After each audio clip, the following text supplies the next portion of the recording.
యోబు గ్రంథము 19వ అధ్యాయం 19వ వచనం. Job verse chapter 99 verse 19. నా ప్రాణ స్నేహితులందరికీ నేను అసహ్యుడనైతిని, నేను ప్రేమించిన వారు నా మీద తిరుగుబడి ఉన్నారు. చాలమ్మ, అక్కడికి చాలు. ఇంకొకటి యోబు గ్రంథం 31వ అధ్యాయము 6-7 వచనాలు. Job chapter 31 and verse. నేను యథార్థవంతుడనై ఉన్నానని దేవుడు తెలుసుకొనున్నట్లు న్యాయమైన త్రాసులో ఆయన నన్ను తూచునుగాక. నేను త్రోవ విడిచి నడిచిన ఎడల నా మనస్సు నా కన్నులను అనుసరించి సంచరించిన ఎడల మాలిన్యమైనను నా చేతులకు తగిలిన ఎడల. చాలు, దేవునికి స్తోత్రం కలుగునుగాక. యోబు 2 విషయాలు మాట్లాడుతున్నారు. ఒకటి ఏంటి, తన స్నేహితులంట ఏమయ్యారంట, నా ప్రాణ స్నేహితులందరికీ నేను అసహ్యుడనైతిని, నేను ప్రేమించిన వారు నా మీద తిరుగుబడి ఉన్నారు. అక్కడ వారి స్నేహితులు వచ్చేసి ఒక మాట అంటారు యోబు గారితో ఒక మాట అంటారు. ఏమంటారంటే, రేయ్ నువ్వేం తప్పు చేశావో అందుకే దేవునికి శిక్ష విధించాడు, నువ్వు ఏం పాపం చేసావో దేవుని ఎడల అందుకే చూడు ఎట్టాటి పరిస్థితి వచ్చిందో నీకు అని చెప్పేసి యోబు గారిని గుచ్చి మాట్లాడతారు.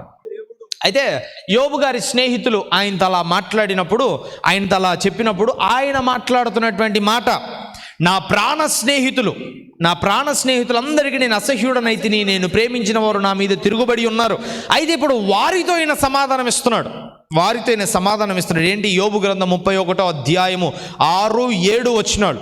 నేను యథార్థవంతుడనై ఉన్నానని దేవుడు తెలుసుకొనున్నట్లు న్యాయమైన త్రాసులో ఆయన నన్ను తూచునుగాక. యోబు గారు స్నేహితుల్ని తిట్టల.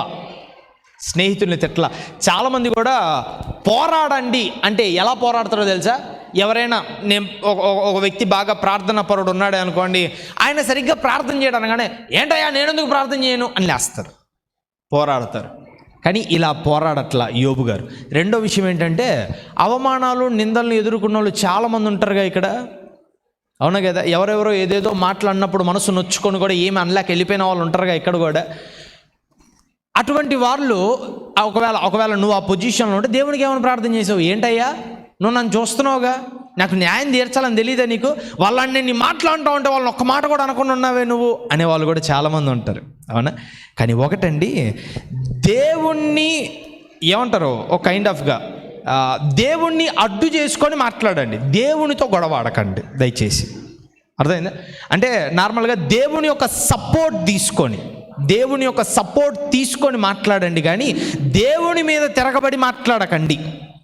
యోబు గారు కూడా వాళ్ళ అన్నని మాట్లాడినప్పుడు, యేసయ్యా యెహోదేవా ఏంటయ్యా నేను ఎలా ఉన్నా నీకు తెలుదా, వాళ్ళ అన్నని మాట్లాడుతుంటే నువ్వు చూస్తూ ఉన్నావేంటి అని గొడవకు దిగల, దేవుని మీద యెహోవా మీద గొడవకు దిగల. కానీ ఏమన్నాడు, యెహోవాను ఆధారము చేసుకొని మాట్లాడాడు. ఏమని? యెహోవా ఒకడు ఉన్నాడుగా పైన, ఆయన న్యాయమైన త్రాసులో తోస్తాడులే నీకెందుకు అన్నాడు. అర్థమైంది ప్రేమైనటువంటి వాళ్ళరా? ఎప్పుడైనా నిందలు అవమానాలు నీ దగ్గరకు వచ్చినప్పుడు దేవుణ్ణి నిందించకుండా ఉండడానికి పోరాడండి. నిందలు అవమానాలు అనేవి దేవుడి దగ్గర నుంచి నేను దూరంగా లాగనివ్వకండి, దేవుని దగ్గర నుంచి నేను దూరంగా వాటిని జరగనివ్వకండి.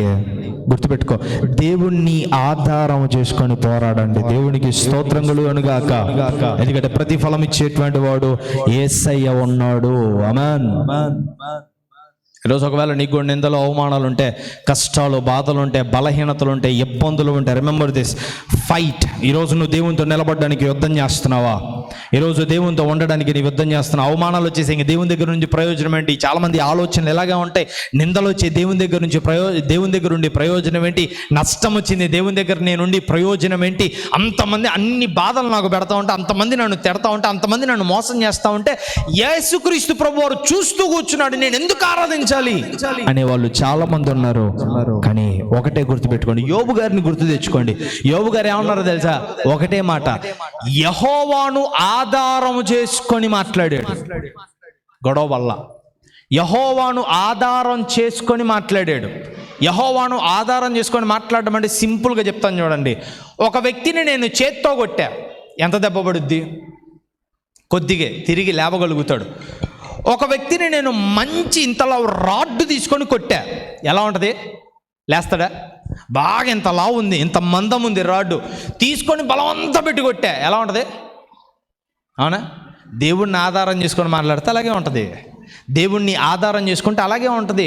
చాలామంది కూడా బలం ఉంది, శక్తి ఉంది, నోరు ఉందని చెప్పేసి గొడవకు దిగుతారు. ఏదన్నా నీ ఆత్మీయ జీవితాన్ని క్వశ్చన్ చేసినప్పుడు కూడా దేవుణ్ణి ఆధారం చేసుకోండి.